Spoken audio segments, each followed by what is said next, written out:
What is going on today, you beautiful blessed boys and girls? Thanks so much for tuning in to Poker Vlog Update number 3 of the bankroll challenge, where we're going from $3,000 in our bankroll up to $100,000 in our bankroll, at which time we're going to be buying 4 people. We've decided we're going to have you guys fly to Vegas. I'm going to put you up in a hotel. I'm going to buy you into a World Series event, hang with you in Vegas, play some cash games, get some cool dinners, take some hikes, work out, whatever you guys want to do, man, for a couple days. To enter in that contest, all you got to do, guys, like the videos, comment on the videos, you share them on social. So what we're going to do in this video, guys, I'm really excited. We're going to update where we're at in the bankroll challenge. I'm going to give a really cool, fun story about this person right here. It's Vanessa Selbst back in the day. Oh, no, wait, sorry. Oh, that was Doug Polk. Sorry, we get them confused all the time. That was Doug Polk. This is Vanessa Selbst. They kind of look alike. You guys got it. It was always the inside joke of the poker community there. But we're going to go over a really fun story I had with Vanessa Selbst, kind of go through that. I'm going to break down a hand I played yesterday that I think is pretty fun and can help people quite a bit. And I'm also going to address a little bit of hate that I've gotten in a recent couple tweets that I put out, saying that, hey, I've only had one losing month in 19 years. A couple people push back at that. That's impossible, this and that. I'll show you the tweet. I'll show you my response, kind of talk more about that here in a bit. And then tell a lesson that I've learned through poker that also kind of directly relates to that tweet. So let's hop into it, guys. So first off, where we're at in the bankroll challenge, we have now $2,700 in the bank. We have $2,900 online still. I keep right at 3K online. That's what basically my motto is. I go from 3K up to 1,000, 1,200, 13, 14, 1,500, whatever it is, then just cash back down to 3K. So we were up to 31, 3,200. Then we went down on a few buy-in downswing here. So currently the bankroll is sitting at $5,600. So we're up 2,600, feeling good, feeling pretty good. To be honest, last week I did not play a lot. I'll link this below, but I did a 100K step challenge here recently, where I woke up at 1:30 in the morning or 1:05 in the morning, and in a 24-hour day, got 100,000 steps in. That was over 53 miles, and so that took me out of commission for a few days. But now we're back to it, grinding a few sessions here and there and feeling pretty good. So that's the update on the bankroll challenge. We'll keep grinding along, keep powering along. Probably for the next 6-7 months, it'll be mostly online. Then my boys will start school, and I'll start playing a lot more live and have some vlogs and some cool hand updates there. And kind of want to progress through. I'll start at 2.5, probably a $500 buy-in game at Bellagio, then move up to some of the Win 2.5, which is like a $1,500 buy-in, 5.10 at Bellagio, which is $1,500, and kind of move up the ranks through there is kind of the plan. So it'll be fun to journey through that with you guys. Now I'm going to break down a hand I played yesterday on 50NL on WSOP.com. I'm going to go ahead and put the hand up here. And this looks like kind of a cooler spot, right? I was dealt ace-king. This player was dealt aces. But the cool thing you'll notice is, we were about 95 big blinds effective before the pot started. He only ends up winning 12 bucks off me, so 24 big blinds. I think if we flipped the hands around here, and this is what I'm going to explain, and this is where your edges come from in poker, right? Why are you showing a hand where you lost 12 bucks or 24 big blinds in this game? Well, I think if these hands are flipped, I stack him. And so this is where your biggest edges come in poker, and people need to understand that, hey, there's times where the deck is just set up, you're going to lose money, right? Like I have ace-king here, the flop is king high, you're going to lose some money.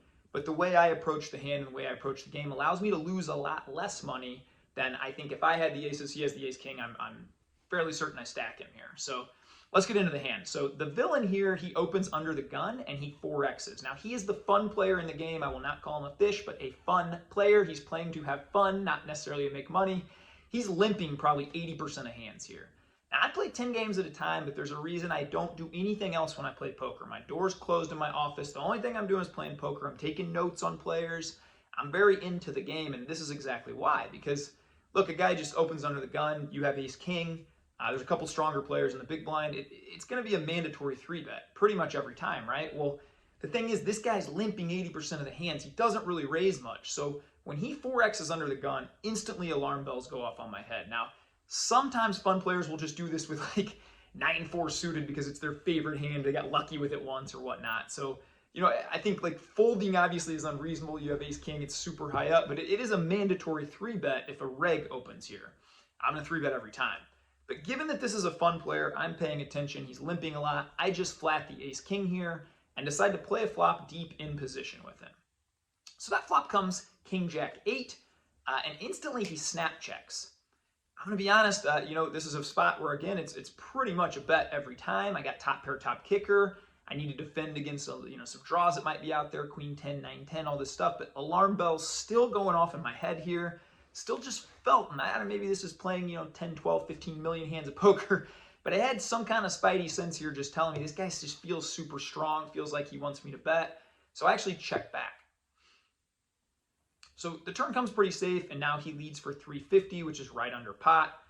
Again, I've got a great hand. There's no way I'm folding. And again, it's a fun player, so my thought process is I'm either way ahead or way behind here. I think it's reasonable that he could have a set of jacks to 4x under the gun. I think it's reasonable he could have aces. I think it's reasonable he could have kings. He could have ace-king, same hand. But I'm in position. I like to just call and kind of trust my judgment on the river and see what happens. The river comes out a queen, so that's not a great card for us. If he does have queens, that could make sense with this line a little bit. He could have king-queen suited. He could have queen-jack suited. A lot of hands that beat us now. He goes ahead and fires out pot very quickly. From my experience playing online against lower stakes guys, a lot of times when they mash pot quickly, it's either really big or absolutely nothing. They just don't know what to do, so they mash pot a lot. I think it gears and leans more towards value. But again, my hand is so strong here. I'm so under-repped. And what I mentioned earlier is a lot of times these fun players, dude, he could have 2-3 suited here, and he's just messing around. He's trying to steal the pot, potting on the river. I think it's a very easy call. So I go ahead and make the call, and he turns over aces. Now, again, I highlight this hand for a big reason, because if we flip the hands, and let's say I open the aces under the gun, this guy most certainly 3-bets me. He was 3-betting at a pretty crazy clip in this game anyway, just splashing around, playing every pot. Then I 4-bet him. There's a good chance he just 5-bet jams and we get it in. And again, if this is a known pro or a guy that's playing in the game, has somewhat balanced ranges, that's fine. It's a cooler, I'll lose money, no big deal.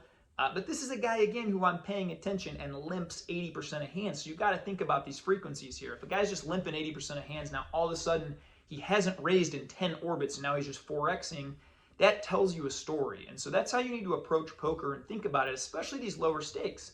At the higher stakes, these guys are going to keep their ranges balanced. You're not going to see this often, where especially good players, even good players in my games, aren't going to be doing this. They're not going to be limping a lot and then mashing pot when they have big hands. It's obviously pretty big tells and things like that. But in the lower games, guys give away this information all the time. And so as long as you're there paying attention, taking notes, being really mindful, I feel like you can have massive edges in these games, and I think this hand proves it. So now let's hop onto this fun Vanessa Selbst story. Vanessa Selbst, if you don't know her, she's kind of a legend in the poker community. Really cool person who I'll get into a fun story with her later. But, before she kind of hit it big, and she was obviously always a very good player, but then I feel like she had some really massive tourney success. I believe over 10 million in tourney winnings in her lifetime. Doesn't really play much anymore, kind of more does her own thing. But, for a while there, she was one of the bigger names in poker. Well, back, we're talking 15, 16 years ago, her name was Suck Out Queen on PokerStars. I did not know this at the time, but I know she graduated Yale Law, which means she's a whole lot smarter than me. There's not a chance that I could graduate Yale Law, probably if you put $1 billion in front of me. But, we were playing in the same stakes games. We were playing at the time, it was 3-6 and 2-4 no limit, which was one of the bigger games on PokerStars back then that would run consistently. I think 5-10 and then maybe 10-20 was the absolute biggest, but my home was always right around 3-6, 2-4, some 5-10 when the games were good. But anyway, she would sit and start her own games as Suck Out Queen, that was her name. And so I would sit and start my own games. And so this kind of led to a battle of a lot of times fun players would join when you were starting your own game. Well, I didn't want the fun players going to her. She didn't want the fun players going to me. So we almost had this battle of who's going to sit the table, who's going to start it. And so I remember for about 25, 26, 27 days in a row, we battled multiple tables heads up, playing each other all the time. Now, looking back, she's a better player than me, to be honest. Her instincts were probably better. She's just smarter, more intelligent, probably a better thought out strategy. But I ended up beating her after that 25, 26, 27 days. And I think the cool thing about this, and something that it really taught me early on, was, I would play her for 5-6 hours a day across multiple tables. And this is before Poker Tracker, before you could just go analyze the data or have software or programs that would show you this. But I would literally go back and spend hours and hours after those sessions pulling up hand after hand after hand, taking handwritten notes, trying to find her tendencies, trying to find spots. Okay, does she check back on these kind of boards? Can I exploit these kind of tendencies and things like that? And it really showed me at that point in poker and in life, if you're willing to put the work in on anything, it doesn't really matter if they're smarter. It doesn't really matter if they're more gifted or talented. As long as you're willing to outwork them and put the work in, you can accomplish anything. And I really saw that with this challenge in poker where, after the 25, 26 days, she just quit. She stopped playing me heads up and I got those tables, and that probably led me to making a lot more money down the road where I didn't have to battle hardly anybody else then. I got a lot of the fun players coming in. That was even kind of what I was known for a little bit. Tyler plays fish. I remember Elkie saying, Tyler plays all the fish. The fish would come, and I would get the fun players. I'd get to play them a lot. So that was a cool story. What actually happened, ended up happening a couple of years later, which is even more fun to me, is I got to meet Vanessa in person in Vegas. Super nice human being, really cool. We played one of the funnest games I've ever played in my life. It was a 1-3 game at the Wynn, but this was back when the Wynn was uncapped. And she had a couple friends with her, and I had a couple friends with me. And so we all bought in like just insanely deep. I'm talking like 10K, 15K deep in this game. And then it became 1, 3, 6, 12, 24. We were all drinking. We had different games going on. If you show the deuce 7, everybody takes a shot. I just remember it being a crazy fun game. There was a spot, and I'll never remember this hand because it was probably like 14 years ago. But I remember I flopped a set, and the board ran out where like a straight got there. And I bet the river like pot, and she jammed like a $400 pot, and she just literally jammed like 9K effective. And I just remember laughing and being like, okay, I know you're insane enough to do this, but I can't call.